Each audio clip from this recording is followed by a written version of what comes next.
कहाँ से शुरू करें, कुछ समझ में नहीं आ रहा। इस दिल के अंदर हकीकत में इतना दर्द भरा है जो हम दिखा नहीं सकते ना। पता नहीं आजकल का युवा यार, स्टूडेंट जो पढ़ने वाला है, घर से बाहर निकला हुआ है, पढ़ रहा है, किस हालात से गुजर रहा है वो मैं ही समझ सकता हूँ ना।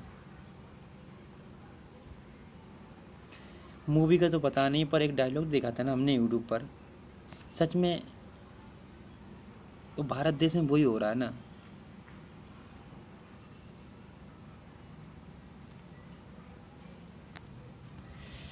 सारी ज़िंदगी माँ बाप की मेहनत के पैसे खर्च करके एक लड़का डिग्रियां हासिल करता है, उसके बाद नौकरी के लिए ठोकरें खाता है। नौकरी नहीं है जनाब, और नहीं स्टूडेंट अपनी भीख मांग रहा है, बस सिर्फ अपने हक के लिए लड़ रहा है।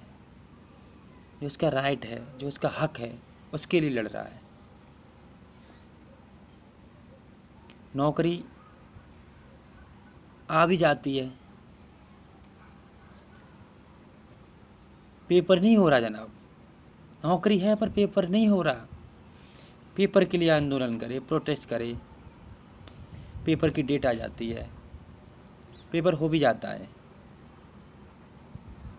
पेपर होने के बाद रिजल्ट के लिए आंदोलन करे, रिजल्ट के लिए प्रोटेस्ट करे, उसके बाद जनाब रिजल्ट आता है। रिजल्ट आउट होने के बाद वही प्रक्रिया, फिर घोटाला, स्कैम, फर्जीवाड़ा, पता नहीं किस किस हालात से लोग स्टूडेंट गुजर रहा है। फिर घोटाला नष्ट करने के लिए स्कैम करे, प्रोटेस्ट करे।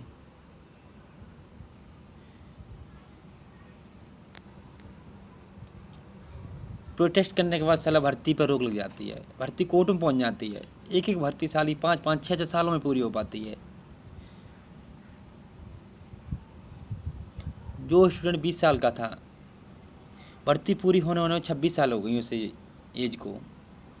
26 साल तक बस इंतज़ार कर रहा है, आज नहीं कल, कल नहीं परसों, परसों नहीं अदरसों। अब नोटिफिकेशन आए, अब इसका रिजल्ट आए, अब इसका फर्जीवाड़ा ऑफ हो, अब नौकरी लगे। जनाब कहीं कुछ नहीं हो पा रहा। घर से बाहर निकले हुए थे ना, माँ बाप को एक आसरा दे के निकले हुए थे, आज नहीं कल, बस 1 साल का वेट कर दो पापा मम्मी, हम आपको जॉब लेके दे देंगे। उनको कौन समझाए? उनको तो आस है ना अपने बेटे पर, उनको नाज है अपने बेटे पर कि सच में हमारा लड़का नौकरी लेके आएगा, मेरे सपने वो अधूरे पूरे करेगा। यहाँ कुछ नहीं हो पा रहा जनाब। हुए तो कहाँ से हुए हैं? एक एक वैकेंसी 6 साल लग जाती है, नौकरी पूरी नहीं हो पाती है। ये स्टूडेंट है जनाब, कोई प्रेशर कुकर नहीं है जो आप इतना ऐसा दबाव दे रहे हो, इतना दबाव दे रहे हो, तो साला फटने की कगार पर खड़ा हुआ है। और सच में एक दिन ये स्टूडेंट फट गया ना, इसकी अर्थव्यवस्था भारत देश की, भारत देश हकीम तितर बितर हो जाएगा।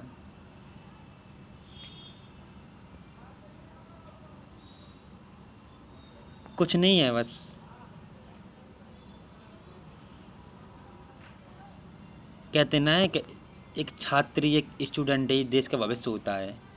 अब उसी भविष्य के साथ तुम खिलवाड़ कर रहे हो, उसी के भविष्य के साथ तुम नाइंसाफ़ी कर रहे हो। 2018 में ग्रुप डी की वैकेंसी आती है जनाब रेलवे में, 2022 में उसका नोटिफिकेशन, 2022 में उसकी 2018 में नोटिफिकेशन आने के बाद लड़के फॉर्म डालते हैं। फॉर्म डालने के बाद पेपर के लिए हमने आंदोलन किया, प्रोटेस्ट किया पेपर के लिए, पेपर हो भी गया।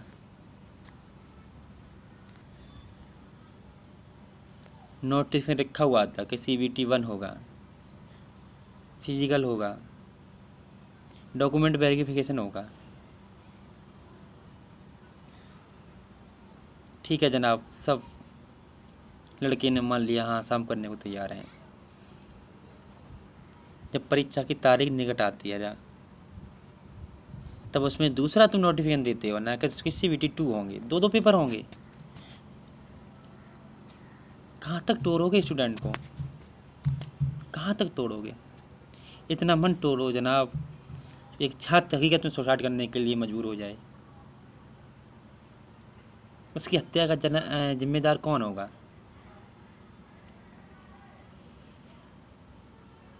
जनाब हम कोई विशेष पैसे वालों में नहीं आते हैं, हम एक ग्रामीण क्षेत्र से हैं, एक किसान के लड़के हैं।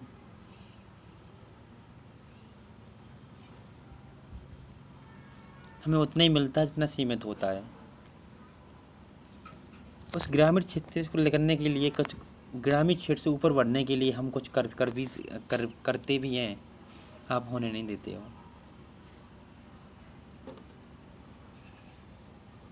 ये जनाब स्टूडेंट है, इतना इसे क्यों सताया जा रहा है? क्यों मरने पर मजबूर किया जा रहा है?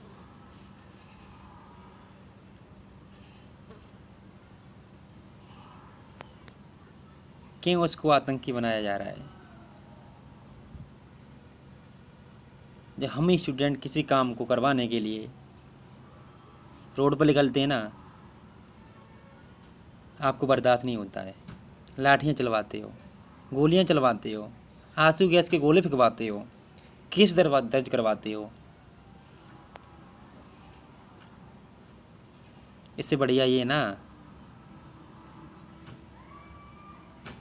सालों को जहर पिला दो जब मर जाए, ये इसकी कॉलेज बंद करवा दो। और सही हो रहा है, न पढ़ेगा इंडिया, न सवाल खड़ा करेगा इंडिया, और न आगे बढ़ेगा इंडिया। जो सवाल करने लायक है उसे तोड़ दो,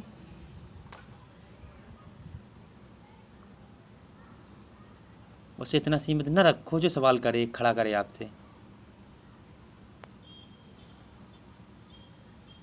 सच में यार, हम अकेले नहीं हैं। इस भारत देश का एक एक युवा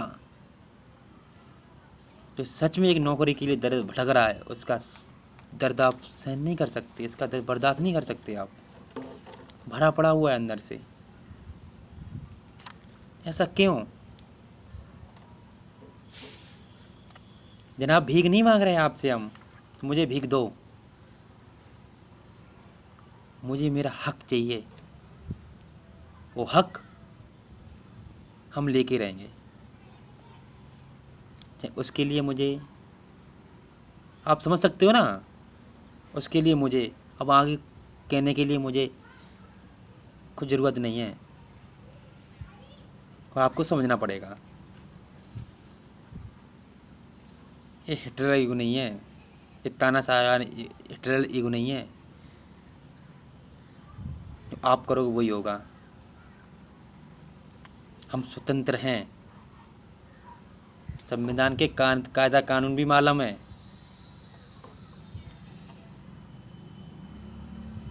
हम अपने तरीके से लड़ेंगे, फिर आप अपना तरीका अपनाइए।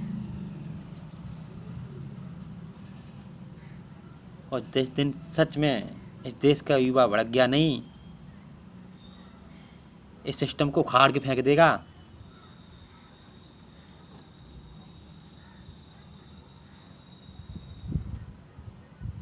इसके लिए इसे स्टूडेंट को मजबूर मत करो, छात्र को मजबूर मत करो। जो है वही रहने दो। जो प्रक्रिया चल रही है उसे चलाओ विद नियम अनुसार। हर चीज़ आपकी मनमानी नहीं होगी।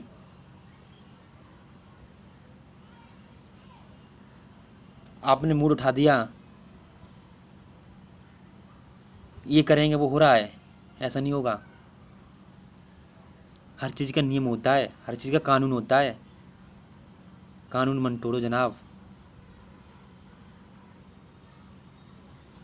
सच में बहुत खराब होगा, जिसकी आपको उम्मीद नहीं होगी।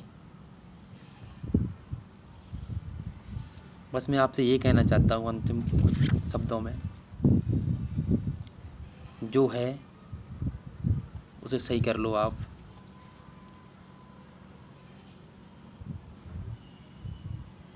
आरा बिहार में जो हुआ वो करने के लिए स्टूडेंट को मजबूर मत करो। हम नहीं चाहते कि देश की प्रॉपर्टी, देश की संपत्ति को हम नाश करें। हमारा कोई वो नहीं है। हम भी भारत देश के नागरिक हैं। मुझे भी इसके कायदा कानून मालूम है, संविधान में भी पढ़ा रखा है। संपत्ति हमारी, हम क्यों बर्बाद करें। तो जाग आग यहाँ लगती है यहाँ, तो समझ सकते हो ना आप फिर क्या होता है। तो अपनी चलाओ, फिर हम अपनी चलाएंगे, और क्या है। प्लीज़ आपसे हाथ जोड़ के विनती है हमारी, ऐसा मत करो।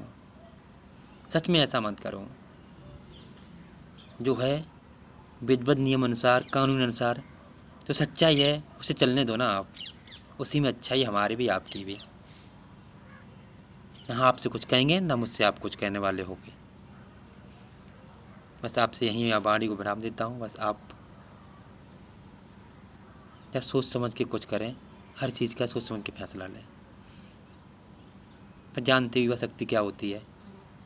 आपको दिखाया था, दिखाएंगे और दिखाते रहेंगे हमेशा। आप हमारा सपोर्ट करिए, मैं आपका सपोर्ट करूँगा। आप मेरा सपोर्ट नहीं करेंगे तो ये स्टूडेंट कभी आपका सपोर्ट नहीं करेगा, कोई भी हो। नमस्कार।